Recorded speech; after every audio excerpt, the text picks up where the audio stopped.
కార్డుకి సంబంధించి green card తేదీలు దాదాపు 2 సంవత్సరాలు ముందుకు కదిలాయంట కదా. పాలసీలో మార్పా లేకపోతే టెంపరీగానే చూడాలి దీన్ని? పాలసీలో ఏం మార్పు లేదండి. మన టోటల్ గా మనకు అక్కడ వచ్చే గ్రీన్ కార్డ్స్ 1,40,000 ఎంప్లాయ్మెంట్ ద్వారా వస్తాయండి. అయితే ఫ్యామిలీ ఇమిగ్రేషన్ వాడని గ్రీన్ కార్డ్స్ కూడా మనకు వస్తాయి. అయితే లాస్ట్ ఇయర్ 2025 కొన్ని ఫ్యామిలీ ఇమిగ్రేషన్ వాడలేదు కాబట్టి ఆ గ్రీన్ కార్డులు కూడా మనకి ఇక్కడ వచ్చినాయి అన్నట్టు. అవి ఎన్ని వచ్చినాయని వాళ్ళు డిస్క్లోజ్ చేయలే కానీ ఇప్పుడు 30,000 ఎక్స్ట్రా గ్రీన్ కార్డ్స్ మనకు వచ్చినాయి. ఇంకోటి ఏంటంటే కొన్ని ఫ్యాక్టర్స్ వల్ల మనకు ఈ గ్రీన్ కార్డ్ డేట్ అనేది 2 years మూవ్ అయింది. ఆ ఫ్యాక్టర్స్ ఏంటంటే ఫస్ట్ ఏంటంటే ఎక్స్ట్రా 30,000 40,000 గ్రీన్ కార్డ్స్ మన ఫ్యామిలీ బేస్డ్ ఇమిగ్రేషన్ ద్వారా వచ్చినాయి. ఇంకోటి ఏంటంటే పర్ కంట్రీ లిమిట్ అని ఉంది అన్నట్టు. ఎప్పుడైతే మొత్తం అంటే ఇప్పుడు మీరు సినిమా హాల్ కు మొత్తం రష్ ఉంది అనుకోండి, ఓకే, ఓన్లీ 7% ఇండియన్స్ కే అలౌ చేస్తారు. ఓకే ఓకే కానీ సినిమా హాల్ లో రష్ లేదనుకోండి, అందరు ఇండియన్స్ ఎవరైతే లైన్ లో ఉన్నారో వాళ్ళని అలౌ చేస్తారు, అందరిని అలౌ చేస్తారు. ఆ లైన్ లో ఎవరు లేరు మనం తప్ప. ఓకే. అయితే ఇప్పుడు ఏమైందంటే కొద్దిగా డిమాండ్ ఈ ట్రంప్ చేయబట్టి ఇంతో తాలకైనా ఎందుకు అమెరికాకు పోవాలి, అమెరికాలో ఉండాలన్న ఇచ్చ కొందరికి తగ్గిపోయింది. కాబట్టి అక్కడి నుంచి వాళ్ళు వాడని గ్రీన్ కార్డ్స్ అన్ని కూడా మన ఇండియన్స్ కి వస్తున్నాయి. అది కాకుండా ట్రంప్ ఏం చేసిండంటే 39 కంట్రీస్ ఏవైతే ఉన్నాయో, పాకిస్తాన్, బంగ్లాదేశ్, ఇవన్నీ కంట్రీస్ కూడా వాడి అతను 39 కంట్రీస్ బ్యాన్ పెట్టిండు. వాళ్ళకు గ్రీన్ కార్డులు వస్తలేవు, ఏం వీసా ఎక్స్టెండ్ కావట్లేదు. సో వాళ్ళు వాడని ఎంప్లాయ్మెంట్ బేస్డ్ గ్రీన్ కార్డ్స్ కూడా మనకు వస్తున్నాయి. ఓకే ఓకే ఓకే అయితే వైఎన్ఆర్ గారు, మా ఫైనాన్షియల్ ఇయర్ October 1 మొదలైంది. ఫ్యామిలీ బేస్డ్ ఇమిగ్రేషన్ లో కూడా చాలా ప్రాబ్లమ్స్ ఉన్నాయి. లాస్ట్ టైం 30,40 వేలు ఫ్యామిలీ బేస్డ్ గ్రీన్ కార్డ్స్ వచ్చినాయని మీకు చెప్పిన. నెక్స్ట్ ఇయర్ October నుంచి మా ఎస్టిమేట్ ప్రకారం ఫ్యామిలీ బేస్డ్ ఇమిగ్రేషన్ ఒక 30,000 40,000 అక్కడి నుంచి రావచ్చు. తర్వాత ఈ ఏవైతే డిఫరెంట్ కంట్రీస్ ఏవైతే వాడకుండా immigration 60,000 family based immigration green card రావచ్చు. 40,000 కాదు, 60,000 ఫ్యామిలీ బేస్డ్ ఇమిగ్రేషన్ రావచ్చు. ఈ వేరే దేశాలు వాడిన గ్రీన్ కార్డులు కూడా వచ్చి దాదాపుగా 1,00,000 అంటే ఇప్పుడు ఈ 2 ఏళ్లలో కలిపితే 1,00,000 నుంచి 1,50,000 ఎక్కువ గ్రీన్ కార్డులు వచ్చే ఛాన్స్ ఉంది. ఆ ఎక్కువ వచ్చేటి అన్ని కూడా 95% ఇండియన్స్ కే. సో గ్రీన్ కార్డ్ సీకింగ్ కోసం ఉన్న వాళ్ళందరికీ గోల్డెన్ టైం ఇది. Golden time.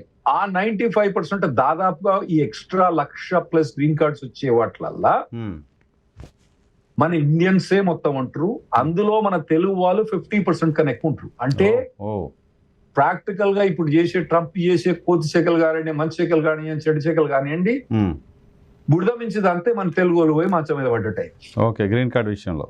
అవును, గ్రీన్ కార్డ్ విషయంలో ఇప్పుడు మన వాళ్ళందరూ అక్కడ జంప్ జిలాని చేస్తుండ్రు. ఇప్పుడు అక్కడ గ్రీన్ కార్డు మూవ్ అవుతున్నాయి. లైన్లు ఉన్న వాళ్ళంతా ఇప్పుడు నాది 2016, రాహుల్ అన్న ఎప్పుడు వస్తుంది నా ప్రయారిటీ డేట్, ఇది ఎప్పుడు వస్తుంది, నాది 2020 వస్తుందా, మరి 2 నెలల 2 ఏళ్ళు మూవ్ అయింది, మరి ప్రతి నెల ఏడాది మూవ్ అయిద్దా, ఇటువంటి ప్రశ్నలు చాలా వస్తున్నాయి. ఇదివరకు ట్రంప్ ప్రభుత్వం ఉన్నప్పుడు 2027 October లో ప్రయారిటీ డేట్స్ అన్ని మూవ్ అయినాయి. ఓకే, మళ్ళీ ఇప్పుడు ట్రంప్ వచ్చినప్పుడు మళ్ళీ అప్పుడేమో కోవిడ్ ద్వారా మూవ్ అయినాయి, ఇప్పుడేమో ట్రంప్ చేసి తిక్క శకల ద్వారా అన్ని మూవ్ అయింది. తెలియకుండానే ట్రంప్ మెయిల్ చేశాడు H1B గ్రీన్ కార్డ్ విషయంలో. గ్రీన్ కార్డ్ విషయంలో డెఫినెట్లీ మెయిల్ అవుతుంది, తెలియకుండానే. Almost double mail. డబుల్ కాదండి, మనకు వచ్చేది ఆల్రెడీ ఓన్లీ 10,000. 10,000కి 1,90,000 వస్తుంది, 1,30,000 వస్తున్నాయి. 1,00,000 కాకుండా కనీసం 50,000 అయితే గ్యారంటీడ్ అండి. 5 times 5 times కన్నా ప్లస్ మనకు ఏది ఈ year plus next year. Okay okay okay okay okay సరే, ఏంది చిన్న తప్పు చేస్తే కూడా డిపోర్ట్ చేస్తారా లేకపోతే లైఫ్ టైం బ్యాన్ ఇస్తారా అనే ఒక భయం కనపడుతుంది, చాలా మంది చెప్తున్నారు. ఎందుకు ఆ భయం ఎందుకు వస్తుంది ఇప్పుడు? అంటే ఇప్పుడు ఎవరైనా ఫ్రాడ్ లో ఇన్వాల్వ్ అవుతండి, వాళ్ళకి లైఫ్ టైం బ్యాన్ ఇస్తారు. ఇదివరకు ప్రభుత్వం లీనియంట్ గా ఉండే. మీకు ఒక సింపుల్ ఎగ్జాంపుల్ చెప్పాలంటే, ఒక కంపెనీ ఫ్రాడ్లెంట్ H1B ఫైల్ చేస్తుంది, వాళ్ళ దగ్గర పొజిషన్ లేదు. లేనప్పుడు ఏం చేస్తాడు వాడు, ఇండియాలో లేదా అమెరికాలో డబ్బులు తీసుకొని H1B ఫైల్ చేస్తాడు. చేసి వాడి మీద ఇన్వెస్టిగేషన్ అయితే ఏం చేస్తాడు, వాడు డబ్బా గిబ్బ చదువుకొని వాడు ఇండియా వెళ్ళిపోతాడు. ఈ ఎంప్లాయీస్ ను వాళ్ళు ఏమి చేయకపోయేది ఇదివరకు. ఓకే, ఇప్పుడు ప్రభుత్వం ఏంటంటే నువ్వు ఆ ఫ్రాడ్ లో ఇన్వాల్వ్ అయినవు, నువ్వు వానికి డబ్బులు ఇచ్చినవు, నీకు తెలుసు అక్కడ జాబ్ లేను, అయినా కూడా నువ్వు అంతటి H1B ఫైల్ చేసినావు కాబట్టి నీకు నేను లైఫ్ టైం బ్యాన్ ఇస్తున్నా. సో మన తెలుగు వాళ్ళకి చెప్పేది ఏంటంటే ఏ కంపెనీ కూడా H1B ఫీజు కానివ్వండి, లాయర్ ఫీజు కానివ్వండి, డబ్బులు అడిగితే ఫ్రాడ్లెంట్ కంపెనీ, అటువంటి కంపెనీకి పోకండి. మీరు కంపెనీని ఇన్వెస్టిగేట్ చేసుకొని పోండి, అనవసరంగా ఇన్వాల్వ్ కాకండి. ఎల్లయ్యకు మల్లయ్యకు పుల్లయ్యకు వచ్చిందన్నంత మాత్రాన మీరు అటువంటి ఫ్రాడ్లెంట్ యాక్టివ్ లో ఇన్వాల్వ్ కాకండి. ఎల్లయ్యకి ఏం ప్రాబ్లం ఉందో, పుల్లయ్యకి ఏం ప్రాబ్లం ఉందో మీకు తెలియదు, ఆ తర్వాత ఏం ప్రాబ్లమ్స్ తెలియదు. కొందరికి ఏమంటే ఫస్ట్ కొందరికి ఇచ్చేసి ఆ తర్వాత ఇబ్బందులు వస్తాయి వాళ్ళ. 19th అయిపోతుంది కదా H1Bకి సంబంధించిన ఫైలింగ్ డేటు. డిమాండ్ ఎట్లుంది సార్ ఈసారి? డిమాండ్ చాలా తక్కువ ఉందండి. చాలా తక్కువ ఉందా? మీరు ముందే చెప్పారు తక్కువ ఉంటుంది. తక్కువ ఉంటుంది. అయితే ఇదివరకు ఏంటంటే మనకి అందరినీ లాటరీలో తీసేది. ఇప్పుడు ఏంటంటే శాలరీ ఎక్కువ ఉన్నది. అంటే లెవెల్ 1, లెవెల్ 2, లెవెల్ 3, లెవెల్ 4 అంటే హై శాలరీ అన్నట్టు. లెవెల్ 4 శాలరీ ఉన్న వాళ్ళకు 4 times ఛాన్స్ ఇస్తారు. లెవెల్ 3 ఉన్న వాళ్ళకి 3, లెవెల్ 2 ఉన్న వాళ్ళకి 2, లెవెల్ 1 ఉన్న వాళ్ళకు 1. నార్మల్ గా లెవెల్ 1 కు లెవెల్ 4 కు దాదాపుగా డబుల్ శాలరీ ఉంటుంది. దాదాపుగా అంటే లెవెల్ 1 కు $80,000 అంటే దాదాపు 75 లక్షలు ఉంటే లెవెల్ 4 కు 160,000 దాదాపు 14.5 శాలరీ ఉంటుంది అన్నట్టు. సో అంత డిఫరెన్స్. సో ఆ వాళ్ళకి ఎక్కువ ఛాన్సెస్ అది. కాకపోతే నేనైతే ఏమనుకుంటానంటే ఈసారి లాటరీ ఫిల్ అయింది అని అనుకుంటున్నా.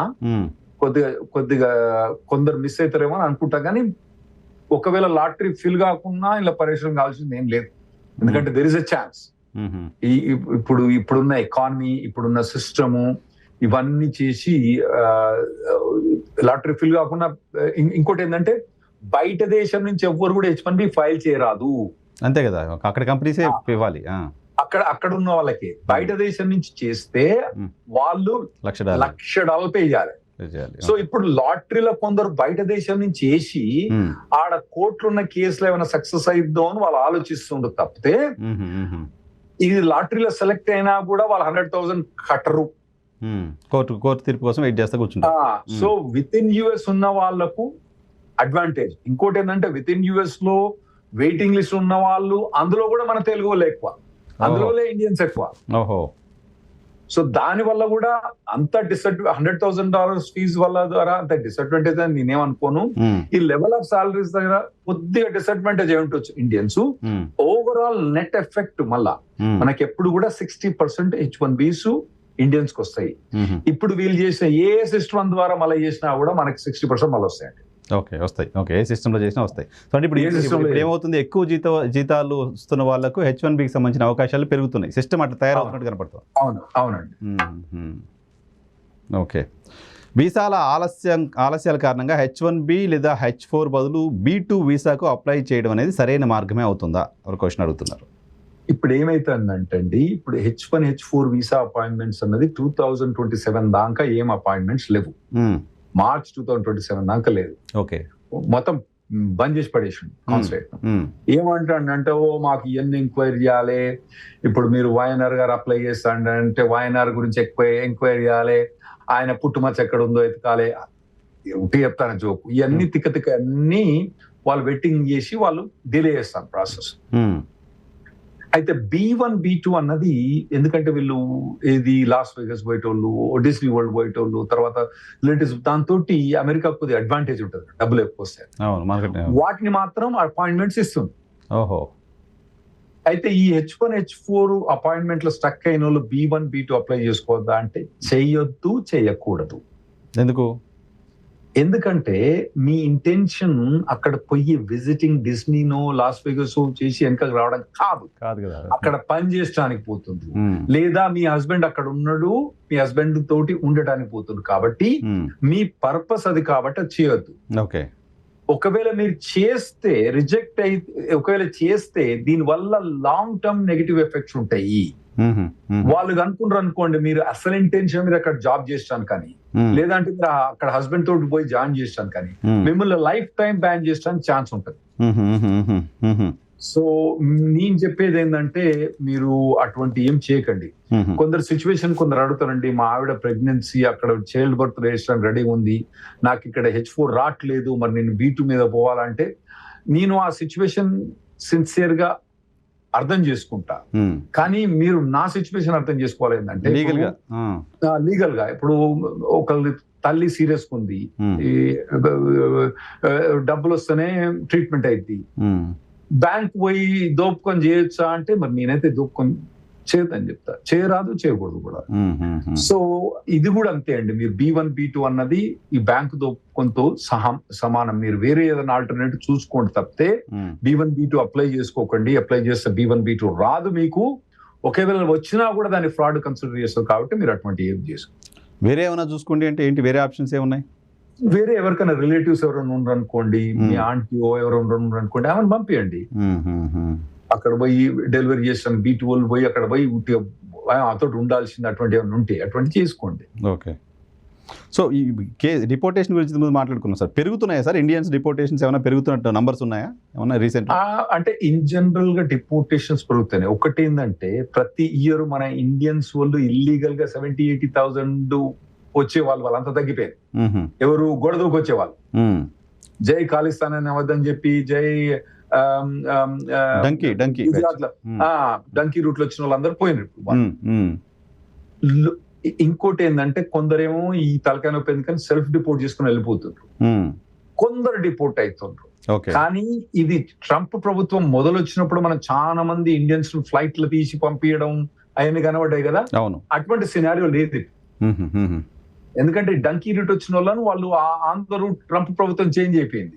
వాళ్ళు డంకీ రూట్ లో ఓటానికి ఒక్కొక్కరు 2-3-6 నెలలు పడుతుంది. వాడు వచ్చే ట్రంప్ ప్రభుత్వం చేంజ్ అయింది కాబట్టి వాళ్ళు పట్టుకొని వెనక పంపించి ఇచ్చారు. ఇప్పుడు ఎవరు ఓట్లేరు డంకీ రూట్ లో. ఇప్పుడు అసలు అమెరికాకి మెక్సికో వైపు గోడ కట్టాల్సిన అవసరం లేదా? ఇంకా అవసరం లేదంటే ఆ డిస్కషన్ రావట్లేదు. అదే కదా,